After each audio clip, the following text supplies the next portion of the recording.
আহ হায় হায়, 1 minute ভাই, কোন এক বেনামাজি কেউ যদি এখানে থাকো ভাই, 1 মিনিট ভাই, আজকেই ভাই, ঘুমাইবার আগেই ভাই।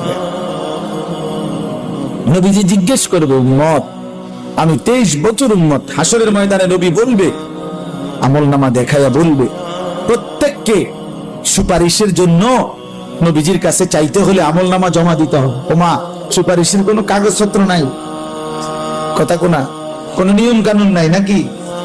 হ্যাঁ, কোন ফাইল জমা দিতে হবে না তো নবীজি তো দেখবে, নবীজির সামনে তো আপনাকে বলতে হবে, ইয়া রাসূলুল্লাহ, এই যে আনিসুর রহমান আশরাফি, এইটা আমার ফাইল, আপনি দেখেন, আমার জন্য একটু সুপারিশ করেন আল্লাহর কাছে। আল্লাহর নবী দেখবে 30 বছর সুদের ব্যবসা, 60 বছর বয়স, 60 বছর পর্যন্ত বিড়ি সিগারেট খাইয়ে গেছে। 30 বছর, 60 বছর বয়স, কোনদিন গালি ছাড়া কথা বলে না। ছেলেটা বেনামাজি, মেয়েটা বেপর্দা, স্ত্রী বেপর্দা। মৃত্যু পর্যন্ত আমার উম্মতের ঘরে প্রতিদিন রঙিন টেলিভিশনে নাচ গান নর্তকীর ছবি চলছে। তার ছেলে মেয়ে নাতি নাতনি বসে নাচ গান নাটক সিনেমা দেখে গেছে। কোনদিন গালি ছাড়া কথা বলেন, হালাল রোজগার বলতে কিছু নাই। ফজরের নামাজ 1000 পৃষ্ঠা উল্টাইও, ফজরের নামাজ বলতে কিছু নাই। আল্লাহর কসম, আমরা উর্দু কিতাবে পড়ছি, নবীজি চোখের পানি ফেলে দিবে, নবী কাঁদবে, আল্লাহর নবী কাঁদবে, বলবে, উম্মত, আমি সেই নবী যে 23 বছর তোদের জন্য কেঁদেছিলাম, আমি সেই নবী যে পেটে ক্ষুধার কষ্টে 2টা পাথর বাঁধছিলাম, আমি সেই নবী তায়েফের রক্তে যে সমস্ত শরীর রক্তাক্ত করেছিলাম, উহুদের দান দান শহীদ করা রক্ত নিয়ে ময়দানে পড়েছিলাম বেহুশ হয়ে, আমার এত রক্ত, আমার এত চোখের পানি, আমার এত ক্ষুধার কষ্টের বিনিময়ে উম্মত এই আমল নামা, তুমি আমারে এত বড় বেইজ্জতি কেমনে করলে? আমি কেমনে আমার আল্লাহর সামনে এটা দেখাবো যে আয় মাওলা, এটা শ্রেষ্ঠ নবীর, শ্রেষ্ঠ উম্মতের আমল নামা? বলেন, কোন বাপ যদি 8 বছর ছেলেটাকে ইউনিভার্সিটিতে পড়ায়, তো গরিব বাপ তার ছেলেটাকে মনে করেন ভিটা মাটি বসত সব বেচ্চা, নিজে না খাইয়া ছেলেটার 1 লাখ লাখ টাকা পড়ালেখার খরচ দিছে। 8 বছর পরে, 6 বছর পরে বাপ রেজাল্ট সার্টিফিকেট দেখতেছে যে ফেল। ওই বাপ কি পরিমাণ কাঁদবে? ওই বাপ কি পরিমাণ কাঁদবে? ওই বাপ বলবে না যে, বাপ, আমি তোরে মানুষ করার জন্য, তোর পড়ালেখার খরচ দেওয়ার জন্য ভিটাটা বেচা ফেলছি, মাটিটা বিক্রি করে ফেলছি, আমি জীবনে কোনো সুখের নাগাল পাই নাই। এই বছরও ভাই, এই গত হজ্জেও এক জিদ্দা থাকে এক প্রবাসী ভাই, আমি তো হজ উমরার সফরে গেলে প্রবাসীদের রুমে রুমে যাই, আমি আজ 32 বছর সৌদি আরব জিদ্দায় পড়ে আছি, কেউ 18 বছর, কেউ 16 বছর। জীবনের এই সুখের সময়টা যারা কাটাইছে বিদেশের জমিনে, যৌবনের পুরাটা টাইম শেষ করে দিছে বাপ, বিনিময়ে সেই বাপ যখন দেখে তার ছেলেটা ফেল, তখন সে বলবে, বাপ, তুই আমার এটা কি দেখাই? তুই আমার এতগুলো টাকা, তুই আমার এত বড় বেইজ্জতি কেমনি করলি বাপ? এটা বলবে না? তো নবী সাল্লাল্লাহু আলাইহি ওয়াসাল্লামও বলবে, খোদার কসম নবীজিও বলবে, আল্লাহর কসম নবীও বলবে যে, উম্মত, তুমি আমার এত বড় বেইজ্জতি কেমনে করলে? আমার এতগুলো চোখের পানির এভাবে কেমনে ফিরায় দেব?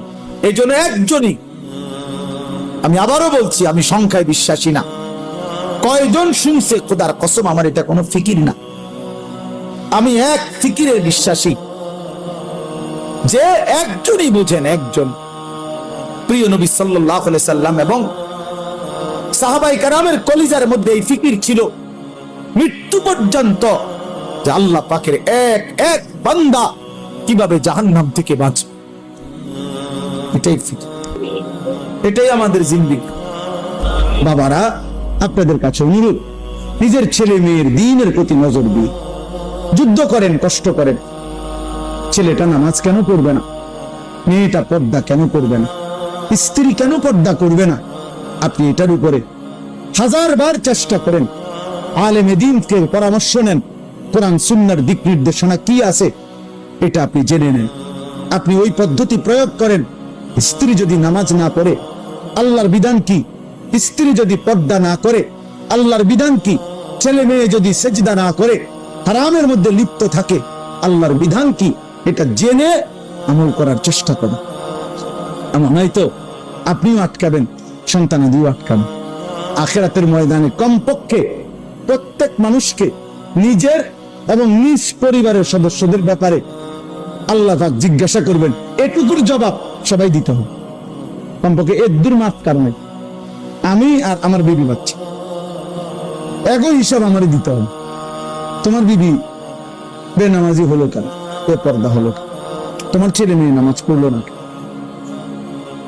আপনি কদ্দুর বলছেন, কি বলছেন, কদ্দুর চেষ্টা করছেন? আল্লাহর কাছে তো হিসাব আছে, ঠিক না? কথা বলেন না কেন? আল্লাহর হিসাবে যদি হয় যে না, আমার বান্দা তার শেষ নিঃশ্বাস পর্যন্ত চেষ্টা করছে, তো ঠিক আছে, আল্লাহ মাফ করে দিবে। আর যদি আল্লাহ তো জানে আপনি কদ্দুর চেষ্টা করছেন না করছেন, আপনি নামাজের ফিকির করছেন যে দূর, বিদেশের ফিকির করছেন তার তো 100 গুণ বেশি। আরে তো বাদ দাও, লাগবে না, করলে ফরুক, না করলে নাই, চাই বিদেশ ফাটাই দাও। বিদেশের 12 লাখ টাকা ব্যবস্থা করতে দুয়ারে দুয়ারে ঘুরছেন আপনি, 3 লাখ টাকা সুদে লইছেন, 3 লাখ টাকা কিস্তিতে লইছেন, 6 লাখ টাকা জমি বেচা লইছেন, 12 লাখ টাকা মিলাইয়া বিদেশ ফাটাইছেন আব্বা। এরপর হুজুরের থেকে আইয়া কইছেন, হুজুর খাস করে দোয়া করবেন তার লাগিয়া। আল্লাহ আল্লাহ করিয়া বহুত কষ্ট করে টাকা মিলাইছি, খাস করে দোয়া করতো। কি দোয়া করতো? যে আল্লাহ নিজের সুদে টাকা দিলেছি, বরকত দেন নাকি? তো কি দোয়া করতো? হুজুরে কি দোয়া করতো? আল্লাহ ওনার কিস্তিতে বরকত দেন। এই দোয়া করলে তো হুজুরের ঈমান থাকবে না, জানেন এটা? হারামের উপরে দোয়া করলে কি থাকে না? ঈমান থাকে। এরকম দোয়া যদি কোনো হুজুর জেনে বুঝে করে, তো হুজুরের ঈমান থাকবে না। তো মুসিবত না? মামুনিকে কি খামখেয়ালি মনে করছেন? হারামের উপরে দোয়া করা যায় না, হারামের উপরে আল্লাহর কাছে কি করা যায় না, এটা নিষেধ, হারাম এটা। এই জন্য বিদেশ পাঠাইতে আমি নিষেধ করি না। যার রিজিক বিদেশ, সে বিদেশেই যাবে, যার রিজিক এখানে, সেখানেই থাকবে। প্রতি লোকমা যার খাবার যেখানে, সে সেখানে পৌঁছবেই। কিন্তু আমার সিদ্ধান্ত থাকতে হবে, আমি হারাম করব না, আমি হারাম নেব না, আমি আল্লাহর নাফরমানি মানব না। দুষ্ট ছেলেরে বইল বাপ, যে বাপ তোর উপরে আমি অসন্তুষ্ট, তো যে সন্তানের উপরে তার মা বাবা অসন্তুষ্ট, ও জাহান্নামী। যে স্ত্রীর উপরে তার স্বামী অসন্তুষ্ট, ওই মহিলা জাহান্নামী। তো তুমি তারে বলো, তো নামাজ পড়বি না বেটি, পর্দা করবি না বিবি, তুই আমার হুমকি দাও, ঠিক আছে, তুই আমার জেল খাটাইবা, তুই আমার নারী নির্যাতন মামলা দিবা, ঠিক আছে যাও, কিছুই করতে পারলাম না তোমার। তো এর দূর মনে রাখো, আমার কলিজারা তো আটকে থাকতে না। কথা বলেন না কেন? কলিজারে কি জেল দিতে পারি?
এত গরম এটা নিচে, সে এখন হাঁটতে পারতেছি না। এখন আন্দাজে আরেকজনের জুতা কিনে গেটের মুখে আল্লাহকে না।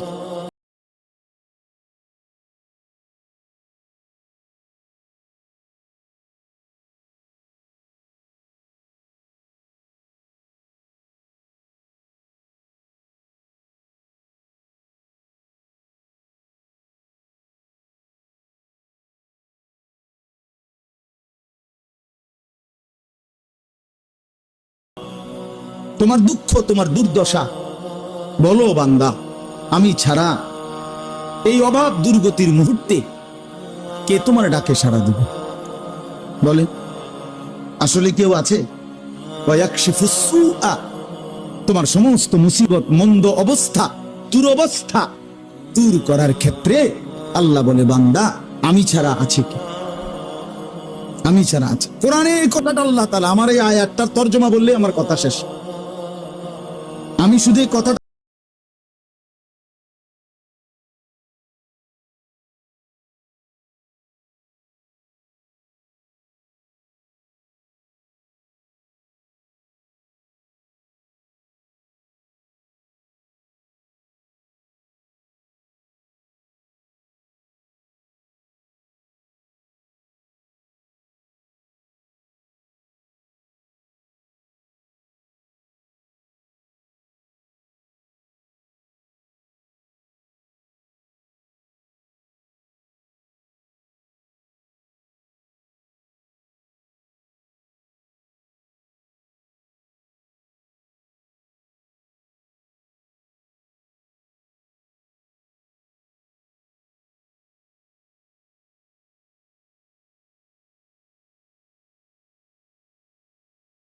ওখানে 4টা ছেলে কলেজের, তারা একবার সিদ্ধান্ত নিছিল 2023 সালে যে তারা তাদের বন্ধুদেরকে ফজরের নামাজের জন্য উঠাবে, ফজর ক্যাম্পেইন।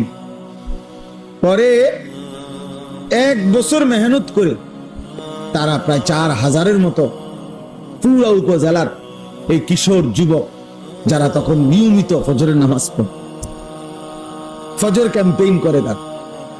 তো এই ছেলে বলতেছে, হুজুর আমি আপনার এই ওয়াজটা শুই না, আমার এলাকায় আমি উদ্যোগ নিছি, আজকে মাসখানিক লেফট টু বেশি না ফোলা। তো আমি উদ্যোগ নিয়ে আমরা 2 বন্ধু 2-3 জনে মিলে এখন আলহামদুলিল্লাহ এই 1-1.5 মাসের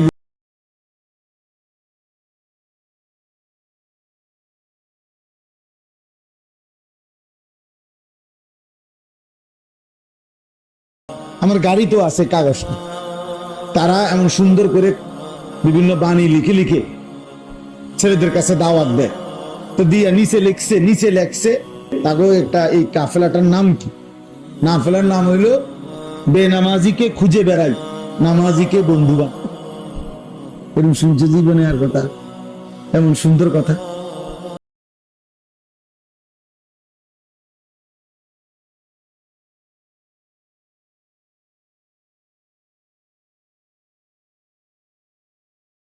বেনামাজিকে বন্ধু আরে খুঁজে বেড়াই, মানে তারা তালাশ করি আর কি, যে করে করে তারা ডাকি আমরা, আর নামাজিকে বন্ধু বানাই। ঠিকই ঠিকই, চেষ্টা করলে সম্ভব। একটু একটু কাজ যদি সবাই করে যার যার জায়গা থেকে। পৃথিবীর, আমার কাছে কিতাব আছে, আমার গাড়ি তো আছে, পৃথিবীর 4/1 হলো মুসলমান। সারা পৃথিবীর জনগোষ্ঠীর 4/1 কি 1 হলো কি মুসলমান, 1/4, 4/1 তাইলে যদি একজন মুসলমান, কথার কথা একটা হিসাব ওইখানে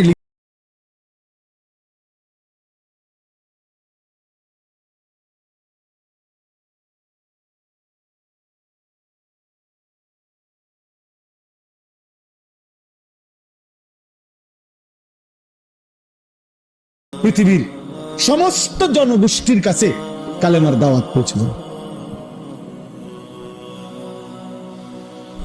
কালেমার দাওয়াত পৌঁছে যাবে।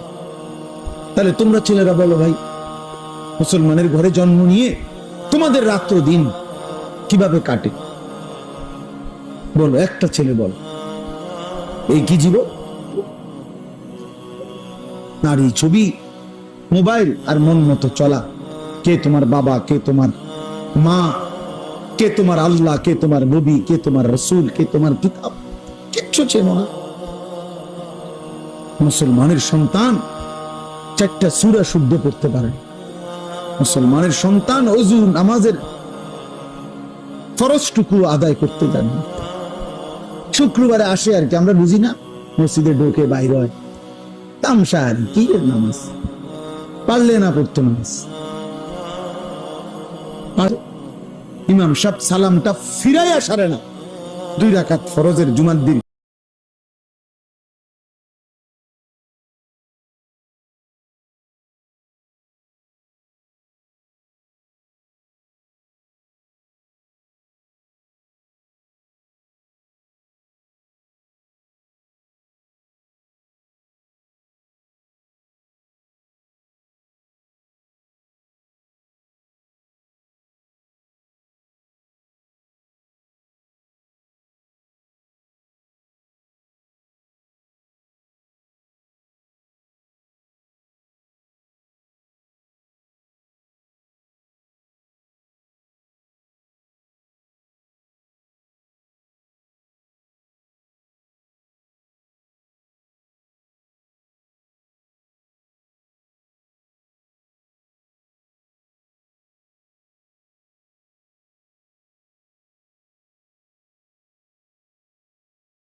বছরের বুড়া মেয়ে হয়েছে না,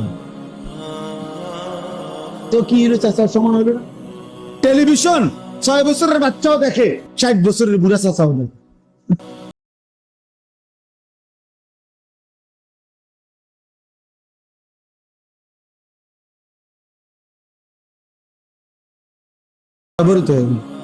বাচ্চাও মিথ্যা বলে, বুড়াও মিথ্যা বলে। বয়স্ক মানুষও সুদ খাচ্ছে, বয়স্ক লোক কিস্তি নিতেছে, বয়স্ক লোক কথায় কথায় গালিগালাজ করতেছে। 30 বছর মহিলা বেপর্দা, 40 বছর মহিলা বেপর্দা। প্রতিদিন মহিলার আওয়াজ পরপুরুষ শুনি, পরপুরুষ শুনি। একবার জীবনে নবীর স্ত্রীরা 9 জনে নবীজির কাছে বলছে, আমাদের খাদ্য খাবারের একটু কষ্ট হয়, আমনে যে অতিরিক্ত যুদ্ধের যে সম্পদ পান সেখান থেকে আমগো বরাদ্দ মাঝে মধ্যে গনিমতের মাল পাইলে একটু বাড়াইয়া দিলে হয় না? এই কথাটা একবার জীবনে বলছে রাসূলুল্লাহ সাল্লাল্লাহু আলাইহি ওয়াসাল্লামের স্ত্রীরা 9 জন। আল্লাহ নবী সাল্লাল্লাহু আলাইহি ওয়াসাল্লাম সেদিন এশার নামাজ পড়ে আর ঘরে যায় নাই। মনটা কষ্ট পাইছে, হায় আমার বিবিরা দুনিয়া চাইলো, আমার ঘরে থাইকা আমার বিবি হইয়া ওরা দুনিয়া চাইলো। তো মন খারাপ করে যখন তিনি মসজিদে বসে আছেন, এশার নামাজের উপরে ঘরে যাচ্ছে না হুজরায়, তো আল্লাহ তাআলা বলছে, বন্ধু, ইয়া আইয়ুহান নাবিয়্যু কুল লিআজওয়াজিকা ইন কুনতুন্না তুরিদনাল হায়াতাদ দুনিয়া ওয়া যিনাতাহা ফাতাআলাইনা উমাত্তিউকুন্না ওয়া উসাররিহুকুন্না সারাহান জামিলা। আপনি যান, ঘরে যান, মন খারাপ করেন না, আপনার বিবিদেরকে গিয়ে বলেন,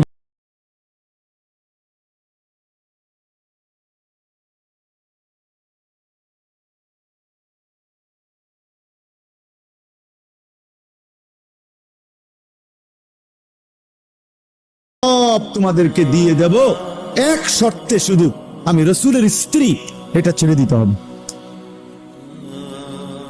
বুঝলেন নাই? মুহাম্মাদের স্ত্রী থাকতে পারবা না, আমার থেকে তালাক নিয়ে নিতে হবে, এরপরে যা বলো সব দেবো।